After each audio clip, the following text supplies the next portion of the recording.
Man, oh man, am I in love with Mario Kart World. Prior to getting my Switch 2, I thought that this was going to be a game that I only dabbled in, but it has quickly turned into one that I can't put down, and honestly, one that I think I'm going to be playing for the entirety of the Switch 2's life. So in this video, I want to talk all about my time with the game thus far, and explain exactly why this entry has finally, after all of these years, made me fall in love with the Mario Kart series. Before we get into that though, again, just want to say thanks for clicking on this video. If you enjoy the content today, please be sure to give this video a like and consider subscribing to the channel. I'm going to be making a ton of Switch 2 related videos going forward, and I would love to share that content with each and every one of you.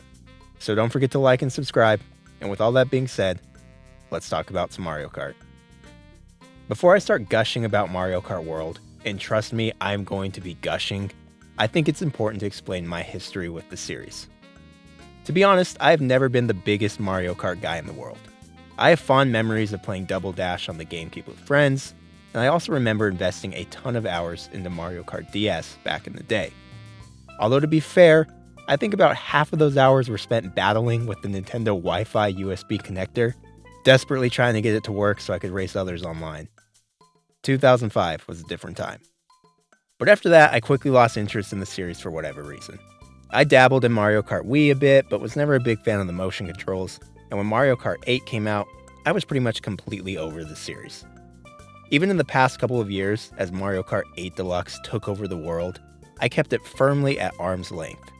Hell, I even began to resent it, as I was forced to play it at parties and was upset that it was regularly bumping my party game of choice, Super Smash Bros. Ultimate, off the TV. All of this led to me being a bit disappointed when Mario Kart World was revealed as the marquee launch game for the Switch 2. I mean, of course I was still going to buy the more expensive option with it bundled in, and I'd check it out, but it probably wasn't going to be something that I spent more than an hour or two with. However, after just one day with my Switch 2, I realized just how wrong I was. This game is special. I suppose we should start with the main draw of this game, the world of Mario Kart World.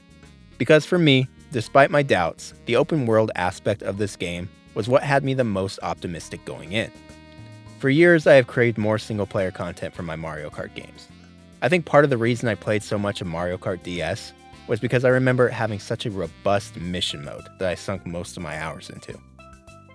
So I was thrilled when it looked like Mario Kart World was once again going to have more to do when playing solo. After all, as much fun as playing Mario Kart multiplayer can be, it gets pretty old pretty fast when you're playing alone and just racing the CPU over and over again.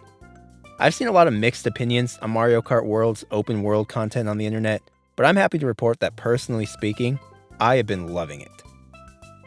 Sure, they could have filled the world with a bit more variety in terms of content, but that doesn't change the fact that it's still packed with content, even if it can be a bit samey. There are literally hundreds of Peach medallions, block panels, and P challenges scattered across the huge map. I've only scratched the surface here, but I can imagine completing every challenge and seeing everything the open world has to offer would take well over 100 hours. I think the biggest argument against the content on display here is that the game could make it a bit more rewarding to complete these things. As far as I can tell at this point in time, the only real reward for completing each challenge is earning a sticker that you can put on your vehicle, most of the time in a place that's barely visible. So yeah, not the most exciting list of rewards. But if there's anything I've learned from Nintendo over the years, it's that sometimes it's more about the journey than the destination, and the journey of completing these tasks is a joy in itself. Many of the Peach medallions and block panels are hidden in difficult to reach places that makes finding a new one feel good every time, but the real star of the show here is the P-block challenges. Sure, some are fairly unremarkable collect the blue coins or race from point A to point B challenges, but I would say about half of them are legitimately impressive. Some are simply visual treats, demonstrating some truly breathtaking scenery or illustrating some unique mechanic that you might have never seen if you didn't play the challenge. Others are shockingly hard. I've never been the best Mario Kart player in the world, as you might be able to tell from some of the gameplay that's been on the screen, but I would wager that even the most grizzled Mario Kart vets would have issues with some of these challenges. But since it's so quick and snappy to retry them, and they never feel too brutal or unfair, even the toughest challenges feel far more fun than frustrating. And the crazy high level of difficulty on some of them make completing them feel awesome. even if in reality, I'm really only getting a stupid sticker for my efforts. Even if you are finding some of the open world content lacking, there's no denying that the vibes of the open world mode are off the chart. Seriously. I've already wasted multiple hours just driving around the world, poking around corners for hidden Easter eggs, unlocking new costumes, and playing around with the surprisingly fun photo mode options. Maybe this is partly the new game Shine talking, but I don't think I'm going to be done playing around in this sandbox anytime soon. This is the single player content I've been wanting from Mario Kart for ages, and even though it might not be as fleshed out as it could be, there are still hours of fun to be had here, and I imagine that this game will be receiving expansions over the years as well. As much as there is to do now, there will almost certainly be even more in a couple of years. So yeah, despite there being some shortcomings, the open world mode here is still absolutely delivering for me, and has gone a very long way in restoring my love for the Mario Kart series. But the open world content is only part of the picture. I've been loving almost every other aspect of the game as well. For one, the new grinding and wall mechanic stuff is flat out awesome. Maybe it's more divisive within the hardcore Mario Kart crowd that put hundreds upon hundreds of hours into Mario Kart 8 Deluxe, but for me, someone who's essentially coming back to the series after a long hiatus, these new mechanics have been hugely addicting. Jumping from rail to rail or wall to wall, picking up insane amounts of speed feels incredible, and it also feels every bit as challenging as it should. This feels like a deep mechanic that would take hours of practice to master, but would also be well worth it.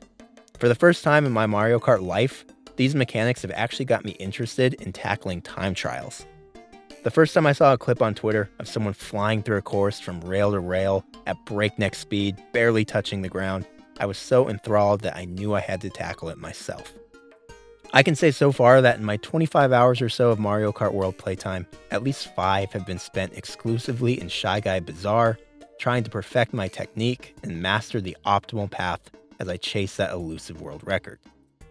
I still need to shave about 19 seconds off my time if I want that world record, so I'm not particularly close, but I'm officially hooked, and I think a couple Shy Guy Bazaar runs are going to be a part of my daily gaming routine for the foreseeable future. It's a far more addicting mode than I could have ever imagined. The rest of my time with the game has been spent racing online, which I've also been wildly impressed with. Like I said earlier, I don't think I've played any Mario Kart game online since Mario Kart DS back in 2005, and most of my modern day experience with online Nintendo gaming has been playing the laggy mess that is Super Smash Bros. Ultimate, so my expectations here were pretty low. But man, has the experience blown those expectations out of the water. I've played tons of races at this point on multiple different internet connections, and all have felt every bit as smooth as racing the CPU. Not a single lag spike to speak of. Maybe I should be holding Nintendo to a higher standard here, but I was expecting so many connectivity issues that just being able to race against other people online so smoothly has been such a treat. That's not to say the online content is perfect. The ranking system seems to be a bit of an inconsistent, confusing mess at this point in time, and sometimes 24 Racers feels like maybe it's just a bit too chaotic when you're playing online. Like, I know that item-induced bullshit is just part of the Mario Kart DNA, but some of these races can be absolute mayhem-filled war zones at times, when just one tiny thing goes wrong and you drop from 3rd place to 18th place in the blink of an eye. But like I said, I suppose Mario Kart has always been like that to an extent, and all these minor gripes are forgiven when you finally take 1st place in a full lobby of 24 racers. What a rush. And finally, the last thing that I just have to mention about this game, has there ever been a more charming and whimsical video game ever made?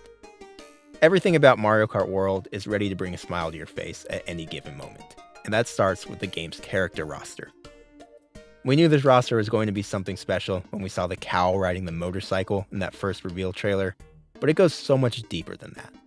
The random assortment of various Mario enemies and NPCs such as the cow are awesome and hilarious to see, but the main staple characters are even better.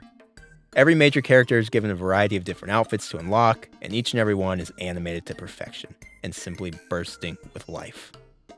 I get that Mario Kart 8 Deluxe introduced other Nintendo characters to the game, which was a lot of fun, but if you go back and compare that game's character select screen to World's, the difference is night and day.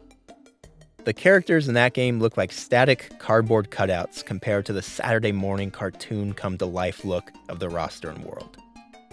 The way that the characters move and dance and just vibe in the world is some of the best animation work Nintendo has ever done. And as great as the game is visually, I think it might be even better from an audio standpoint. This is a bold statement, but I truly believe that Mario Kart World might have the greatest video game soundtrack of all time. It is bursting at the seams with music from all corners of Mario's history, with many of the tracks being remixed and remade to sound even better than the original versions. Driving around the world as some classic Mario tune starts playing in the background is dopamine in video game form. There have been times when I'm knocking out some missions in free roam and I'm listening to a podcast while I do so, only to have to pause the podcast because the music is just too damn good. So many tracks from Mario's history that I forgot existed are present here, and rediscovering each and every one of them has been an absolute treat. I do wish there was a way to manually choose the tracks as you play though. You would think that a radio feature in a game so predicated on driving around a huge open world would be a given, but unfortunately, there's nothing like that here. But who knows, hopefully Nintendo will add that feature at a later date. Mario Kart World is not a perfect video game, but I think that it might be a perfect launch game for the Nintendo Switch 2. It's going to bring in tons of longtime fans eager for their Mario Kart fix, and if I'm any indication, it's also going to reinvigorate the series for lapsed fans and get an entirely new wave of people interested in the series.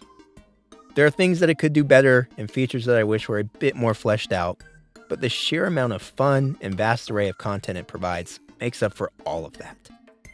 This game is only going to get better as Nintendo continues to roll out new content for it over the years, and like many others, I am super excited to continue to play and come back to this game for the entirety of my time with the Switch 2. It's taken a long time, but it feels good to finally be in love with Mario Kart. Thanks for watching.